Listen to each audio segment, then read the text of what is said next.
Well, good afternoon, good evening, everyone. Can you hear me okay?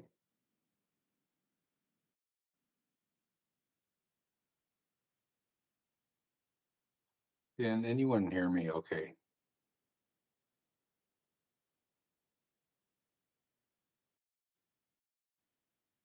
I've got Emmanuel and I've got Prince, but can either of you folks hear me?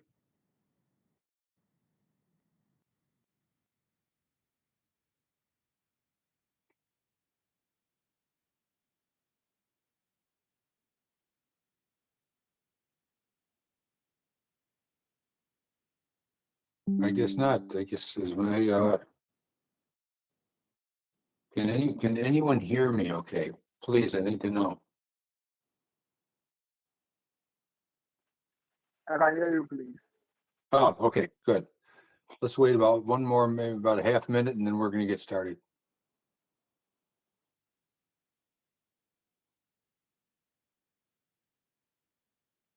Okay, let's begin. I'm back home now, so instead of 1 o'clock in the morning, it is 1 o'clock in the afternoon. So that's always good. We finished up last week, and I think we finished up talking about all of the identities. So I'm going to pick it up here. I think this is where we left off. Let's pick it up here.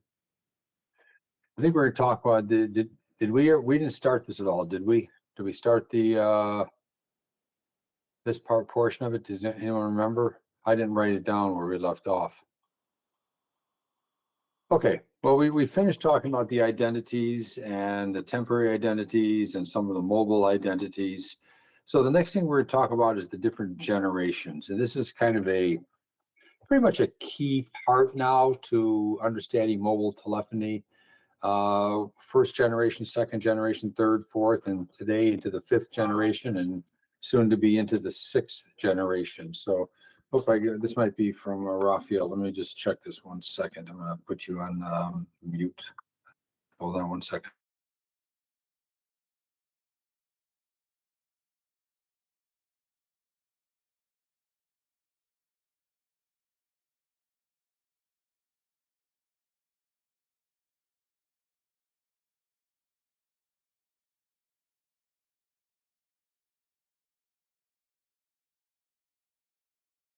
Okay, we're okay. I just want to make sure that wasn't Raphael. These different generations, each one pretty much improved on the last one.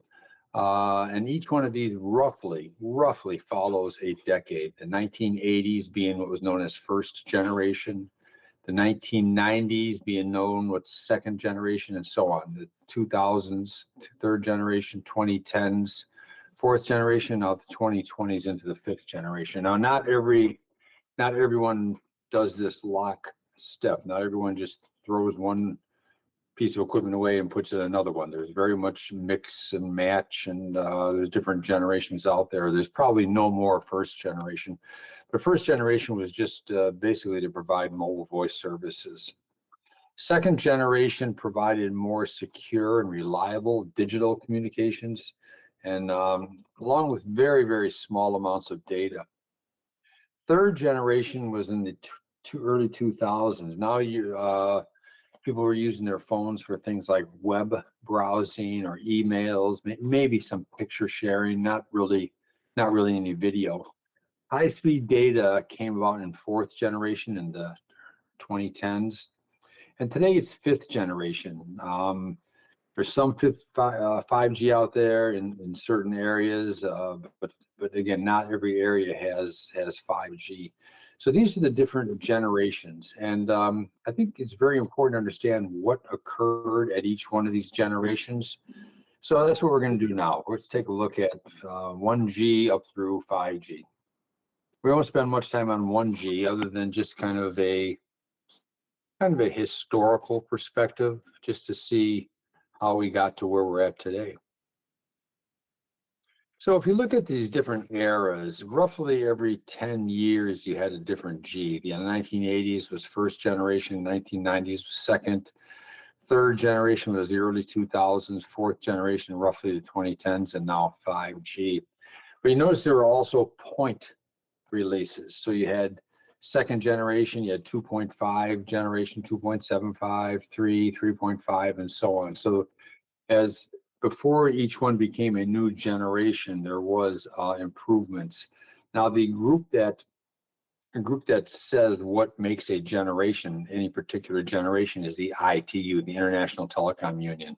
So they have various criteria on uplink speed, on downlink speed, on things like efficiency, bits per hertz, things like that that make up one generation to another. The use of these then was voice and some very small data in the 1990s. Packet data really more into the late 1990s and 2000s. Voice and data continued on, and then finally in the 2010s we could have high-speed broadband speed mobile phones, so that you could do things like larger amounts of data and video. And then when you get the fifth generation, it does even more. It's got these strange acronyms: enhanced mobile broadband, that's again faster and faster mobile broadband for your phone. M2M, it's massive machine-to-machine communication. These are these tens of thousands of these little sensors that emit very little amounts of data, but several times a day. Maybe it's monitoring water pressure, maybe it's monitoring the grid on the city, maybe it's monitoring something else in the city. So it's just small amounts of data, but it's massive machine-to-machine communication. And that last one, URLLC, that's ultra reliable low latency communication. That would be for things like maybe robotic surgery, remote surgeries, maybe self-driving vehicles, something where delay is almost doesn't exist. So it has to be pretty instantaneous. The other thing is what signaling protocols, what protocols do these different generations talk to each other on? Well, by the 1990s, it was SS7, Signaling System 7. That was the telecom protocol that these different mobile networks would communicate on. In the mid-1990s, they introduced something called GTP, GPRS Tunneling Protocol. It acts like IP security. It sets up a secure tunnel, and data gets sent within that tunnel. By the early 2000s, there was all kinds of protocols out there. You had SS7, you had GPRS tunneling protocol, you had diameter, you had SIP. And then by the time you got the 4G, SS7 was gone. So it was really, at that point, it was GTP, diameter, and SIP. By the time you get to 5G, most of that's out the window also. It's just HTTP, HTTP2 in particular, with JSON formatted data. So again, this is just kind of a snapshot of all the different generations.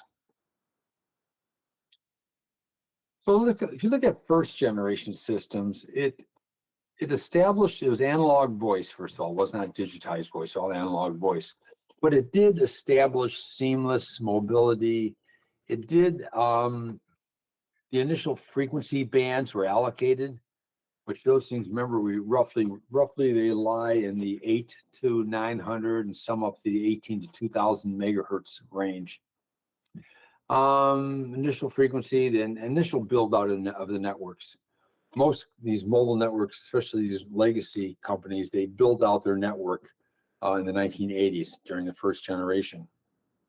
However, if you look at it, it did require a large amount of frequency in order to just to speak. You need, in some cases, 20, 30 kilohertz just to speak. Required frequency gaps in between the users. So in other words, the frequency on one user, another one, there had to be a gap in between there. Otherwise, your voice would bleed into the other one. Limited capacity, limited scalability, and it was analog. So it was basically, it was a frequency modulated signal over the air interface. So first generation systems look like this. You had an uplink, which is the mobile talking to the cell tower, and you have a downlink, the cell tower talking to the mobile link. So each one of those was a certain width, roughly 30 to 40 kilohertz wide. There was a separation between the transmit and the receive. So it's roughly 45 megahertz. So you have the transmit frequency and the receive frequency. Well, there's a separation there between them. the width of these channels that you had to talk on, the width of the channels was typically 25 to 30 kilohertz. So you had a finite number of channels and you could use those. And now with the idea of cellular, you can reuse those same frequencies.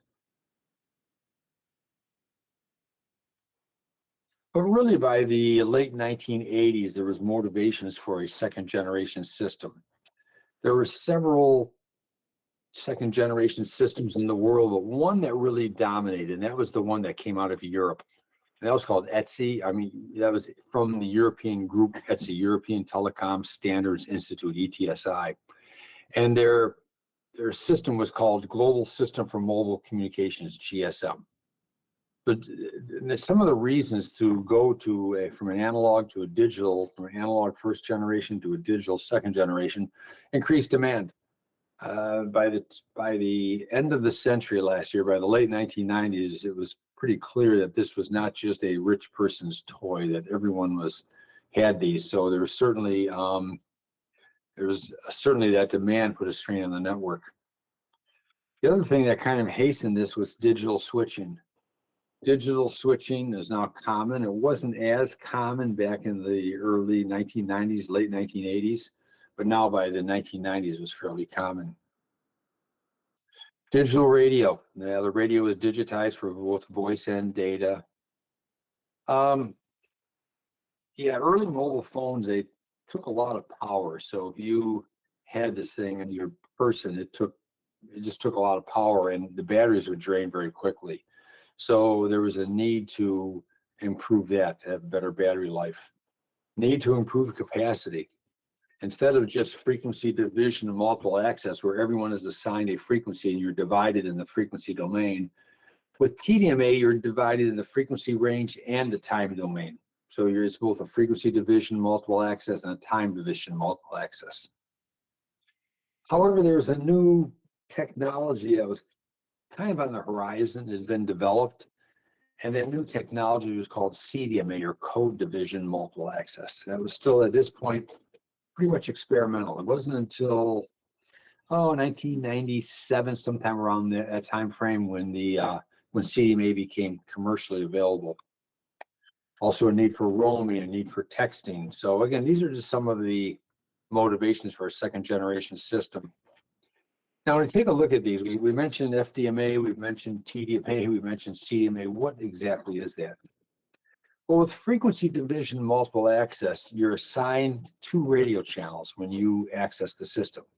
One is called the uplink, and that's from the mobile up to the cell tower. One is called downlink, and the downlink is a cell tower, obviously talking to the mobile. So in a pure frequency division multiple access, you're assigned two of these. Here, oops, let me go back a couple slides. You're assigned an uplink going this way. You're assigned a downlink going this way.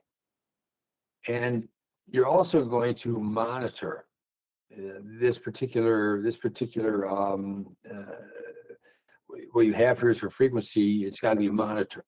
So it's the other thing about this is that these were analog channels. You had to be able to automatically hand off. You had allowability, and it was what's known as frequency division multiple access. So the whole idea of first generation systems was frequency reuse, cellular, being able to automatically hand off. If you're engaged in a call, you could be handed off to a different cell site. It allowed mobility, and it was what's known as FDMA, frequency division multiple access. What that means is you're assigned a pair of channels, and one channel is considered the uplink, one channel is considered the downlink. So, and the uplink is frequencies for the mobile to transmit, downlink is frequencies for the base station or the cell tower to transmit. And these would be separated, sometimes like 45 megahertz separation. And each one of those channels not only were monitored, but each one of those channels was typically 25 to 30 kilohertz wide. So you had a 25 to 30 kilohertz channel in the uplink, and you had a 25 to 30 kilohertz channel in the downlink. Those were your first generation systems. Again, not a lot going on there as far as no data or anything like that, but this was this was a time when the systems were built out. So they were getting the initial licenses, building out the systems, coming up with the whole idea of cellular. So again, just wanted to kind of historically show you that.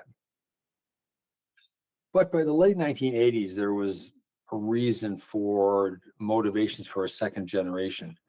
There was increased demand, was putting strain on that analog system. Digital switching was now common, and also the air interface, the actual air interface was going to be digitized. So digital radio techniques, voice and data. So some early, fairly slow certainly by today's standards, but there was some data that could be sent even in the 1990s. There was a need to decrease the size of the mobile and increase battery life, and a need to increase capacity. Instead of frequency division multiple access, FDMA, it did something called TDMA also. So it was FDMA, TDMA, which means you're divided up into the frequency domain, but you're also divided up into the time domain. And there was a new technology called CDMA, or code division multiple access. That was in the experimental stage. People were doing roaming, people were doing texting back then. So again, just some of the things going on for second generation systems, beginning in the late 1980s and into the 1990s. So when you look at improving the air interface, we've talked about FDMA and TDMA and CDMA. Well, what really are they? Well, FDMA is really like first generation systems, frequency division multiple access. Everyone is assigned a pair of frequencies, and you never touch the other person's frequency. So you had three people here. This guy on top, he'd be assigned a uplink, and the system would give him a downlink, so he could listen from the system. Same with this guy, uplink and downlink. Same with this one, uplink, downlink. So each one of these things had their own, on FDMA, each one of these had their own pair of frequencies. And again, each one of those pairs, you have 30 kilohertz in the uplink and 30 kilohertz in the downlink. What does TDMA do? Well, TDMA gives you an automatic increase because it divides your time, it divides your frequency into time slots. So now this subscriber, all three of these would be on the same pair of frequencies in the uplink and the downlink, same one. But each one you would share the frequency, but you'd have your own time slot.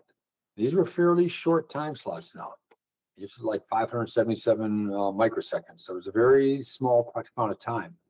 But as this thing is divided up into the time domain, he would speak first, and then he'd have to be quiet. Then he would speak the blue, and she would speak this third one. So that's how you divide it up into time. So right away, you're seeing that you have if you have three time slots, you have a threefold increase in speeds. If you have a six time slot system, you automatically have a six-fold increase in speed because more people are sharing that channel. So that's called TDMA, or time division multiple access. There's another concept called CDMA, code division multiple access. Code division multiple access is a wide channel, and some of these use 1.25 megahertz. Some of them use 5 megahertz. So it's this large channel, and everyone is occupying that same frequency. But each pair, the cell tower and the mobile, each pair between those two assigned a unique code. So the mobile will only listen for that code. The base station will only listen for that code.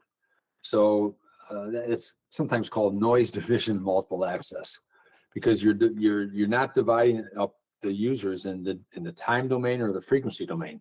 You're all sharing the same frequency, but you're given different time slots for that frequency.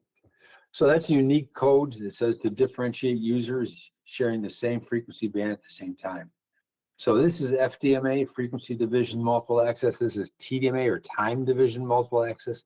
And this is CDMA, code division multiple access. Okay, there were several second generation systems. All throughout the world, they had things like, over on the right-hand side, there was a company called, I forget what it was called, but it was PDC system, Personal Digital Communications, I think. There was some personal digit communication, personal handy phone. That I forget the names of these exact acronyms, but these were in Japan. There's also a Telepoint. That was an early cordless system in Europe. Various paging services. There was Iridium, which was back in the late 1990s. Iridium was polar orbiting satellites, where you'd have some number of polar orbiting satellites. And instead of you moving, the cell, which is in these satellites, would move. Now it was kind of more. It was engineering. It was great, but in reality, it was too expensive, and there was really very little demand. The United States took the position of let the market decide. So they didn't dictate any technology. They just let the market determine which one is the best one. So this is what's going on in a lot of else of the world. However, over in Europe, everything was standardized. The mobile equipment and the SIM, the subscriber identity module card, is standardized within here. The radio interface was standardized. That was frequency division, multiple access, and divided up into the time slots, time division, multiple access. The RAN, that's the radio access network, that was standardized. The communication path between the various cell sites and the mobile switch, that was also standardized. Also, what goes on in the various databases, standardized. So you can see that over on the right-hand side with Europe, things like roaming caught on very quickly because it was all like-minded. Whereas when you go to the United States, it was not like-minded. They had different AR interfaces. They had different, everything was different there. So, and there was a lot of proprietary stuff. So anyway, these kind of went away, and GSM was what became the real dominant second generation system. Okay, I think we're going to leave it here today because I've got a couple of the things to do today. So we're going to leave it here, and I'm going to put a start here. So I know where I'm going to start.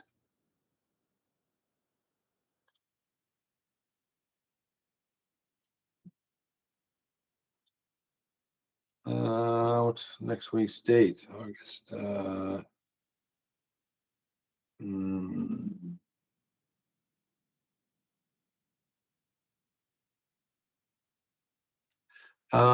Yeah, let me see. Start here on, let's see, what's the August, the 31st, so it'll be August 6th.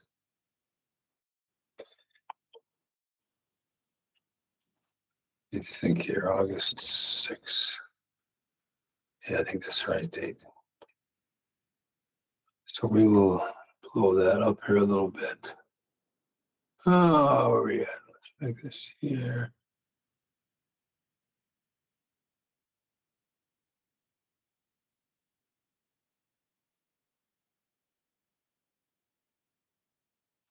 Let's see. Second, third, fourth. Oh, I think it's August 7th.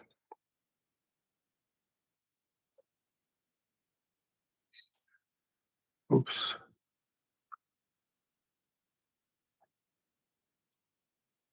Yeah, I think that's gonna write. That's gonna do it. All right, we'll start there. You save this. We'll start there and we'll pick it up on second generation systems and move quickly into third generation systems. Okay, that's it for today. Like I said, a couple minutes early, but any questions? Okay, enjoy your weekend, and we'll pick this up 1 week from today. Thank you. Thank you very much, everyone. Thank you. Have a good rest of the day. Goodbye. Thank you.